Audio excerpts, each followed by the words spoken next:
أعوذ بالله من الشيطان الرجيم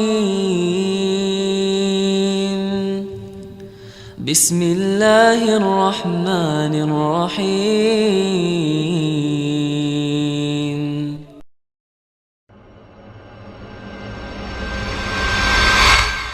Akhir kata kaula muda dan jamaah yang dirahmati oleh Allah Subhanahu wa taala, bahwa ketika kita meminta bahwa masa muda diisi dengan beribadah kepada Allah, sampai-sampai Nabi bersabda dalam hadits riwayat Imam Ahmad, innallaha azza wa jalla la ajab bisyabil ladzi laysat lahu sabwah. Allah itu kagum. Allah kagum. Siapa yang enggak ingin membuat Allah kagum dengan kita? Semua orang ingin orang tuanya bangga dengan kita, orang tuanya kagum dengan kita. Siapa yang enggak senang ketika misalnya RI1 kagum dengan kita? Ini Rabbul Alamin. Ini Rabbul Alamin. Nabi mengatakan sesungguhnya Allah kagum. Kepada siapa? Kepada seorang pemuda yang tidak bisa disetir oleh syahwatnya, yang tidak dikontrol dengan hawa nafsunya. Dia matang dalam berpikir dan dia bijak dalam melangkah.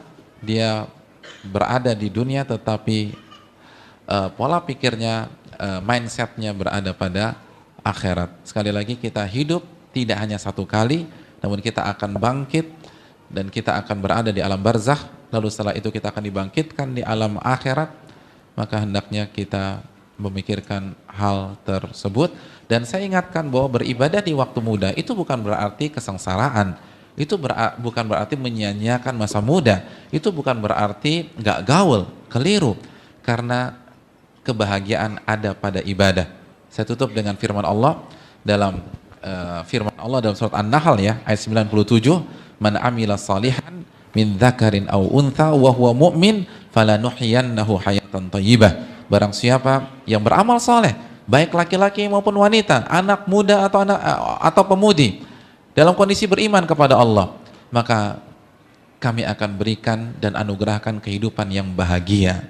Allah menjelaskan bahwa kebahagiaan ada pada amal soleh kepada Allah Subhanahu wa taala. Dan Allah berfirman dalam surat Ar-Ra'd ayat 28, ala bidzikrillahi tatmainnul qulub. Ketahuilah dengan berzikir kepada Allah hati menjadi tenang. Allah tidak pernah mengatakan dengan clubbing hati menjadi tenang, dengan menegak wine atau whisky hati menjadi tenang, dengan ngedrugs hati menjadi tenang, dengan nongkrong-nongkrong hati menjadi tenang. Allah yang memiliki hati kita. Inna quluba bani adam baina isbi'aini min asabi rahman. Sesungguhnya hati manusia ada di antara dua jemari Allah. Mengatakan bahwa ketenangan ada pada saat kita berzikir kepada Allah Subhanahu wa taala. Oleh karena itu, pada saat kita korbankan waktu muda kita untuk beribadah, itu bukan keterpurukan, tapi itu sebuah kebahagiaan. Allah taala misawab. أعوذ بالله من الشيطان الرجيم بسم الله الرحمن الرحيم